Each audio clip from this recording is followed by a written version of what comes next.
Break के बाद आपका स्वागत है। हम सबसे बड़ी कवरेज कर रहे हैं रिलायंस इंडस्ट्रीज के नतीजों पे और सरप्राइज किया है रिलायंस इंडस्ट्रीज ने इस बार अपने क्वार्टरली रिजल्ट्स में, क्योंकि रिकॉर्ड तोड़ मुनाफा कंपनी ने रिपोर्ट कर दिया। कंसोलिडेटेड फ्रंट पे लगभग 90-80 करोड़ का मुनाफा, जीआरएम फ्रंट पे $11.9 प्रति बैरल का जीआरएम कंपनी ने रिपोर्ट किया है और स्टैंडअलोन बेसिस पे जो मुनाफे की फिगर है वो 81-96 करोड़, यानी कि हर पैरामीटर पे नतीजे ठीक नजर आ रहे हैं। नरेंद्र तनेजा साहब इससे हमारे साथ मौजूद हैं। नरेंद्र जी नमस्कार, स्वागत है आपका। सर, रिलायंस इंडस्ट्रीज का जो जीआरएम है ना वो $11.9 आया है बीती तिमाही का, और जो मुनाफे की फिगर है स्टैंडअलोन बेसिस पे वो 8,196 करोड़ की है। सर, ये लग रहा है सरप्राइज किया है इस बार। इस तिमाही में कंपनी ने रिकॉर्ड मुनाफा कंसोलिडेटेड फ्रंट पे भी रिपोर्ट किया है 9100 करोड़। जीआरएम तो थोड़ा सरप्राइजिंग है, मतलब जितना मेरे को अंदाजा था उससे कम से कम 40-50 सेंट ज्यादा जा रहा है ये। तो इसका मतलब साफ जाहिर होता है कि इन्होंने जो क्रूड की सोर्सिंग की है और नेगोशिएटिंग करी है वो बहुत स्मार्ट करी है, तभी इस दाम पे मिल पाया। मुझे ऐसा लगता है कि क्योंकि वेनेजुएला जहाँ से काफी जो सस्ता तेल बिक रहा था उनकी काफी हालत खराब चल रही थी और उनको रेडी पेमेंट नहीं मिल रहा था और जब अर्थव्यवस्था खराब थी, तो मुझे लगता है कि ज्यादा से ज्यादा क्रूड काफी मात्रा में शायद वेनेजुएला से लिया गया है और सस्ता क्रूड मिला है और उसका एक रोल इसमें भूमिका रही होगी जीआरएम मार्जिन में, जैसा मुझे लग रहा है। और हो सकता है साथ में कुछ अफ्रीका से क्रूड लिया हो जिसकी वजह से जीआरएम को ये पुश मिला है, क्योंकि नॉर्मल मार्केट से तो जीआरएम को इतना पुश नहीं मिल सकता था। तो वेनेजुएला और अफ्रीका और खासतौर से वेनेजुएला, तो मुझे लगता है उसकी कुछ भूमिका रही होगी। और जहां तक आपने टोटल उसकी जब जीआरएम बढ़ता है और दूसरी तरफ जो है इनका पेटकेम जो है उसको भी वो भी ठीक रहा है और दूसरा कुल मिला करके जो इनकी जो ओवरऑल इकोनॉमिक्स है उसको काफी टाइटली मैनेज किया है, उसकी वजह हो सकती है। हालांकि मैं और जानना चाहूंगा कि इनका जो जियो प्रोजेक्ट है उसमें उसका क्या नंबर कुछ निकल के दिख रहे हैं और खासतौर से जो अपस्ट्रीम के नंबर है गैस प्रोडक्शन की उसके क्या नंबर है, तो थोड़ा होगा। लेकिन जाहिर है कि जो पेटकेम है और रिफाइनिंग है और जीआरएम है, ये जो इनकी मेन स्टे है उसने अच्छे रिजल्ट्स दिए हैं और खासतौर से जो क्रूड की सोर्सिंग है वो रिफाइनिंग जो है उसमें एफिशिएंसी, ये दोनों चीजें मुझे लगता है कि काफी इनका अच्छा रहा है, तभी ये नतीजे सामने आए हैं। लेकिन तनेजा साहब, क्रूड की सोर्सिंग जो है वो तो अच्छी रही होगी जैसे आप कह रहे हैं, जिस वजह से आप देख रहे हैं कि जीआरएम से इतने अच्छे देखने को मिले $11.9 के, जो कि कोई भी एनालिस्ट अनुमान नहीं करके चल रहा था। लेकिन 3 फैक्टर्स हैं तनेजा जी। एक तो क्रूड में गिरावट आई, 7% के आसपास की औसतन कीमतें गिरी थी।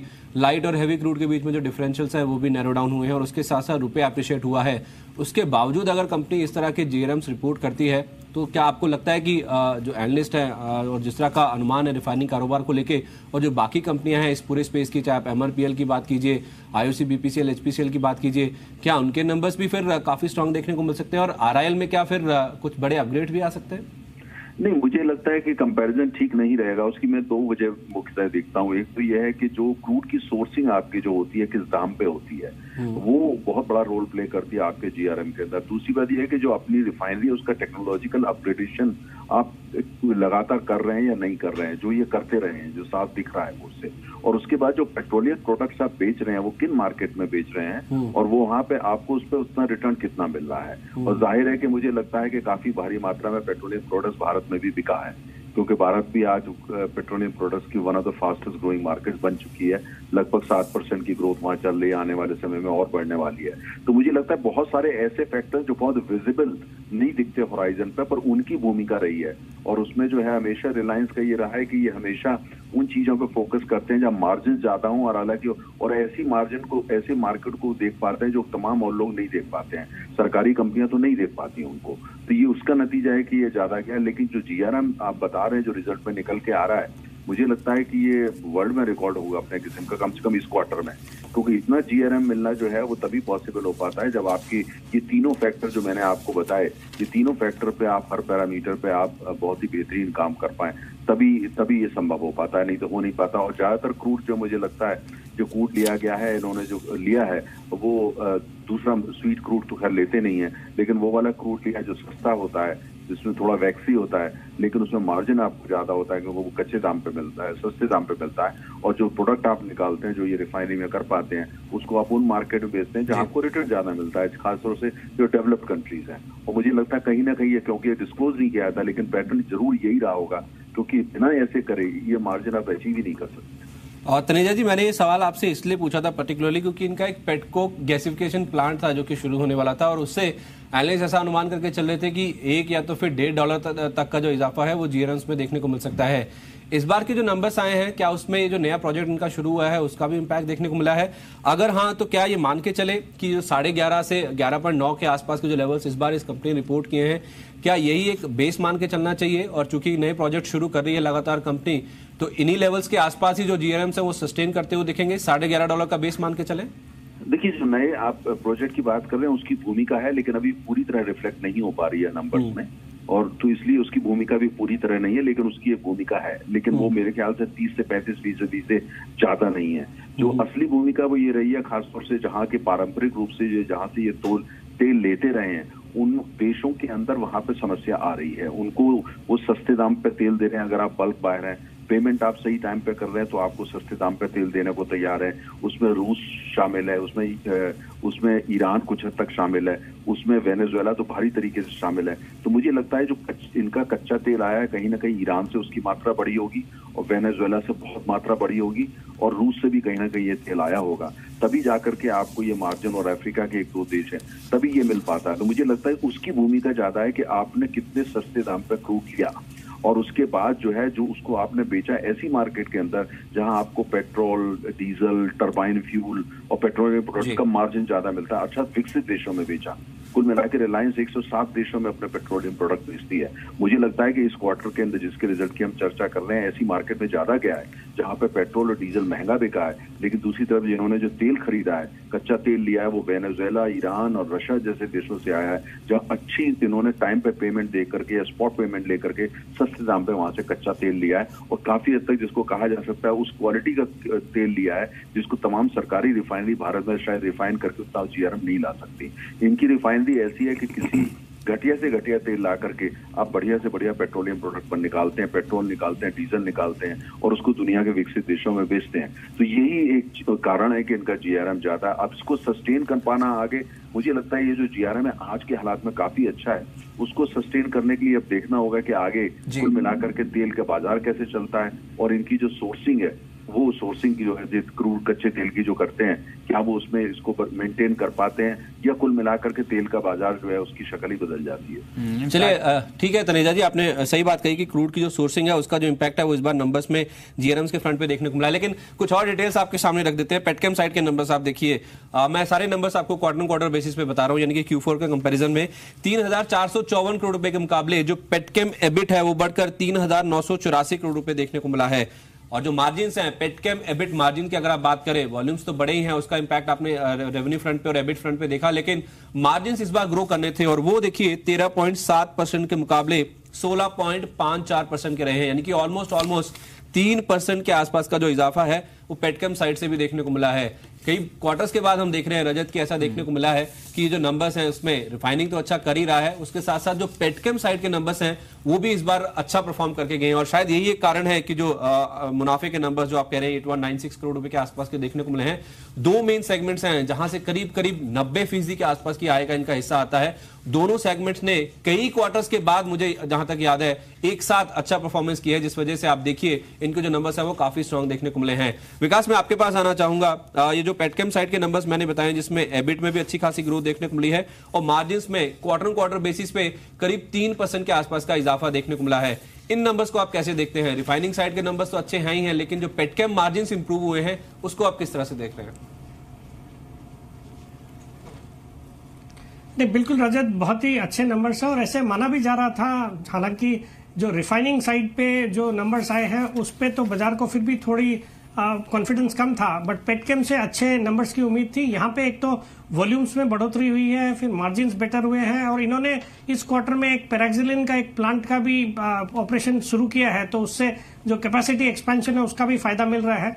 तो ऑल इन ऑल पेटकेम जो सेगमेंट है वहां से भी बहुत अच्छे नंबर्स आए हैं, तो मुझे लगता है दोनों सेगमेंट ने ही कंट्रीब्यूट किया towards this great set of numbers. अच्छा संदीप जी, जो आप बात कर रहे थे मार्जिन पे, पेट्रोकेमिकल 16.45% वर्सेस 13.7%, और जो रिफाइनिंग के मार्जिन 10.8% वर्सेस 9.8%। रिफाइनिंग में ये भी बता दूं कि एबिट फिगर 6,375 करोड़ की है। कितना एक्सपेक्टेशन था, उससे कितनी एक्सीड कर गई है? देखिए, रिफाइनिंग साइड में तो ज्यादातर एनालिस्ट ये मान के चल रहे थे कि इस बार एक ड्रॉप देखने को मिलेगा, हम खुद ऐसा मान रहे थे कि जो सेल्स में ड्रॉप आएगा वो शायद रिफाइनिंग की वजह से देखने को मिलेगा, क्योंकि क्रूड करीब 7% करेक्ट हुआ था, तो उस वजह से जो रिफाइंड प्रोडक्ट्स की कीमतें हैं वो भी शायद गिरती हुई दिखी, जिस वजह से ओवरऑल जो सेल्स है उसमें एक अनुमान था कि करीब 18% के आसपास की गिरावट देखने को मिलेगी। लेकिन जो 70,000 करोड़ रुपए के आसपास के नंबर इन्होंने टॉप लाइन फ्रंट पे रिपोर्ट किए हैं वो भी अपने आप में काफी आश्चर्यजनक है, और यही कारण है कि इनके जो मार्जिन है, बेटा मार्जिन है, उस पर थोड़ा सा डेंट है वो जरूर देखने को मिला है। जो एक्सपेक्टेशन थी उसे ये मीट नहीं कर पाए हैं। लेकिन अब सेगमेंटल मार्जिन देखिए, चाहे एबिट रिफाइनिंग का देखिए, चाहे पेटकेम साइड पे देखिए, दोनों फ्रंट पे जो नंबर्स आए हैं वो काफी मजबूत देखने को मिले। इनफैक्ट रजत, जैसे मैंने पहले भी कहा, कई क्वार्टर्स के बाद ऐसा हुआ है कि दो बड़े सेगमेंट्स हैं और दोनों की ओर से नंबर्स काफी स्ट्रांग आ रहे हैं। चलिए ठीक है, फेयर वैल्यू विकास जी क्या समझते हैं रिलायंस इंडस्ट्रीज की, और कल जब मॉर्निंग में ऊपर होगा तब बताएं। और उसके बाद देखिए, मैं इसलिए पूछ रहा हूँ क्योंकि पिछली बार जब ब्रोकिंग हाउस रिपोर्ट्स आई थी ना, तो 1500-1600 के टारगेट दिए जा रहे थे, ये रिवाइज हो जाएंगे क्या अपर साइड पे, और क्या आउट परफॉर्म करेगा मार्केट्स को रिलायंस इंडस्ट्रीज? बिल्कुल रजत, मुझे लगता है रिलायंस के स्टॉक में बहुत अच्छी कल एक अपवर्ड मूवमेंट देखा जाना चाहिए, और ऐसे भी जिस तरह का परफॉर्मेंस इनके सब सेगमेंट, भले ही वो रिफाइनिंग हो, पेटकेम हो, और आजकल तो टेलीकॉम सेक्टर भी कंट्रीब्यूट करने लगा है, फिर रिटेल में भी अच्छा परफॉर्मेंस आने लगा है, तो इन सबको देखते हुए मुझे लगता है अगर किसी का मीडियम से लॉन्ग टर्म का नजरिया है तो I wouldn't be surprised if we see Reliance at 2000 levels by end of December this year. और कल भी मुझे लगता है 3-4% की जरूर अपसाइड बननी चाहिए, और इसके साथ बाजार में भी एक अच्छी रिकवरी, अच्छी तेजी बननी चाहिए। अच्छा संदीप, एक स्टॉक भी सामने आ रहा है, बालाजी टेली, 413 करोड़ रुपए इन्वेस्टमेंट कर डाली है, करने की योजना है रिलायंस इंडस्ट्रीज की इस कंपनी में। ये भी कहीं ना कहीं अब सुर्खियों में रहेगा बालाजी टेली। देखिए, अपने आप में अगर इतना बड़ा चंक अक्वायर करें, 2-2.25 करोड़ शेयर अक्वायर करेंगे, और मौजूदा जो भाव है 159 का बालाजी टेली का, उसके मुकाबले 164 रुपीज पे अगर रिलायंस जैसे मजबूत प्लेयर आके इतनी बड़ी हिस्सेदारी इसमें खरीदते हैं, 413 करोड़ रुपए का निवेश होता है, बड़े नाम जुड़ते हैं। अगर आपको याद हो तो EIS का मामला मुझे याद आता है, जब ITC के साथ उनका टेक ओवर टसल चल रहा था, तो एक अच्छा खासा सेवियर के तौर पे इन्होंने काम किया था। तो अगर बालाजी टेली में रिलायंस का नाम जुड़ता है तो जाहिर सी बात है, मुझे लगता है यहाँ से अच्छी खासी अपसाइड देखने को मिल सकती है बालाजी टेली के स्टॉक में। सेठ साहब, आप ट्रैक करते हैं क्या स्टॉक को, और आपको लगता है यहाँ से अपसाइड पोटेंशियल देखने को मिलेगी बालाजी टेली में? 413 करोड़ रुपए इन्वेस्ट करने जा रहे हैं रिलायंस इंडस्ट्रीज कंपनी में। बिल्कुल रजत, ये स्टॉक एक्चुअली आप देखो तो पिछले 3-4 दिनों में एक अच्छी खासी बढ़त इसमें ऑलरेडी आ चुकी है। बाजार में अटकलें थी कि ये, और इन्होंने जब एक अपनी बोर्ड मीटिंग का अनाउंसमेंट किया था फॉर प्रेफरेंशियल अलॉटमेंट, तो ऐसे माना जा रहा था कि कोई एक स्ट्रेटेजिक स्टेक किसी को बेचेंगे, तो उस लिहाज से कुछ हद तक तो ये जो रनअप आया है उसमें प्राइस इन है।